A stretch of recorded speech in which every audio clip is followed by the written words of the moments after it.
Bueno, digamos que después de toda la crítica que yo hice con relación a la falta de técnicas de litigación en mi país y a lo imperdonable que es que después de 20 años tengamos algunas falencias que no se deberían justificar, en este segundo capítulo del estudio que hicimos bajo la dirección de Laura, que es el sistema de protección de garantías, ahí es donde yo pude respirar, digamos, porque ahí sí yo tengo que decirles que Costa Rica ha tenido como una seria conciencia de la importancia de respetar las garantías, no solo del imputado, como me voy a referir luego, sino también de las víctimas. Es decir, temas como el principio de inocencia, como la carga de la prueba, que es resorte del Ministerio Público y nunca del imputado. Temas como los niveles de convicción y la distinción que hay que hacer cada día en nuestro trabajo entre probabilidad y certeza son cosas que en Costa Rica, digamos, sí yo puedo decir que se tienen, digamos, como bastante claras. La teoría de la prueba es una cosa, digamos, que se domina bastante bien. Claro que habrá jueces malos, como en todo lado, pero digamos, haciendo una generalización, diríamos que todo ese tema es, digamos, de la parte que mejor funciona. Nosotros tenemos una conciencia en Costa Rica que es que lo peor que puede hacer alguien que se dedique a la materia penal es ordenar una prisión preventiva, porque es lo peor, porque están mandando a una persona en privación de libertad sin que se haya superado la necesaria demostración de culpabilidad o sin que se haya superado el principio de inocencia. No sé si me estoy explicando. Nosotros decimos que ontológicamente, o sea, tan grave es pasar, para la persona que lo sufre, pasar una noche en la cárcel condenado que porque está en prisión preventiva, pero que desde el punto de vista ético-jurídico es muy terrible que lo sea en prisión preventiva porque todavía ese es un ser humano inocente a la que no se le ha demostrado la culpabilidad. Entonces, con esa conciencia, una de las cosas que yo pude concluir en el estudio es que una de las cosas que sí se trabaja bien en Costa Rica es la audiencia de medidas cautelares. Ahí el Ministerio Público, y en eso sí que el Ministerio Público ha avanzado bastante, ha entendido que acreditar la probabilidad es un trabajo que se litiga.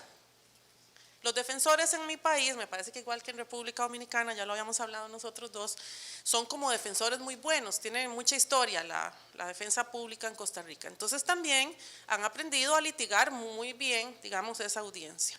Entonces el trabajo intelectivo que se le exige al juzgador para decir por qué hay probabilidad no es una cosa que nada más se puede hacer recitando lo que alguna de las partes dijo, sino que hay que contestarle a las partes por qué no va o por qué sí va el argumento de la defensa cuando dice esa prueba no me hace probabilidad o no alcanza el estándar de probabilidad. Y es una cosa de trabajo de todos los días de los jueces. Una vez de que se acredita la probabilidad, que para nosotros incluso todos los días se cita la norma constitucional que exige ese nivel, entonces ya ahora sí pasan como al segundo capítulo, que es acreditar la necesidad de cautela o los peligros procesales. Y entonces ahí normalmente, que también hay gente malita, pero normalmente la gente hace un esfuerzo para acreditar por qué la persona está arraigada al país, por qué no se va a fugar, por qué no tendría motivación para evadir el proceso o por qué no hay peligro de que obstaculice los fines del proceso o obstaculice la prueba. Eso también se litiga.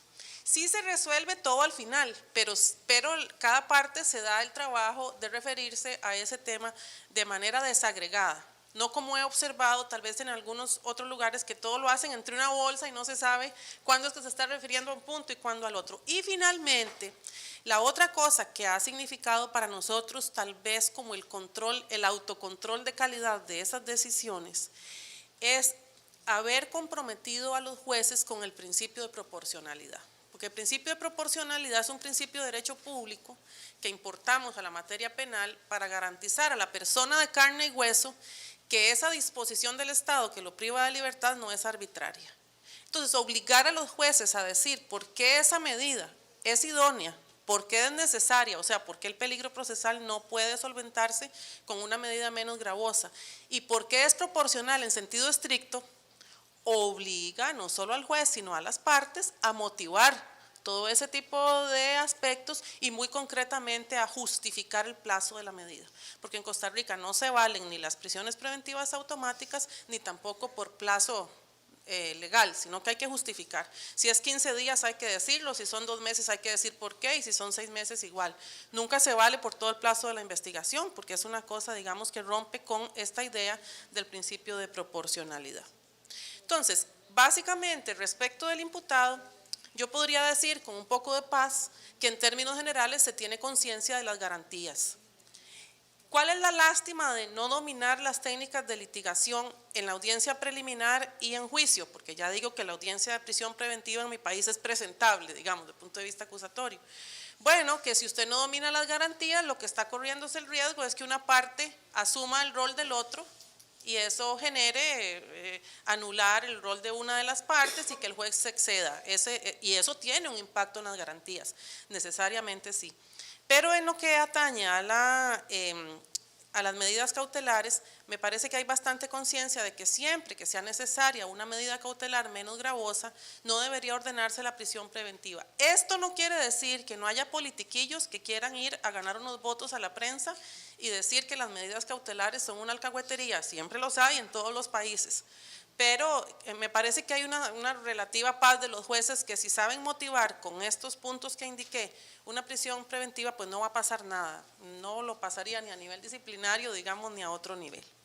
Con relación a la víctima, nada más vale decir que hay muchos artículos en el código que garantizan la participación de la víctima que yo tal vez resumiría como en 3 aspectos. Los mismos derechos que tiene el Ministerio Público los debería tener la víctima, esa es la visión del código. Entonces, la víctima tiene derecho a apelar aunque no tenga defensor. La víctima tiene derecho a presentar una acción propia aunque el Ministerio Público pida un sobreseimiento. La víctima tiene derecho a proponer prueba y tiene derecho a que se le escuche en las audiencias aunque vaya sin abogado. Que eso es una cosa que me parece que hace un poco equilibrado el sistema ante la crítica de que solo al imputado se le dan garantías, sino que también a la persona afectada. No sé si me pasé de tiempo. Estamos muy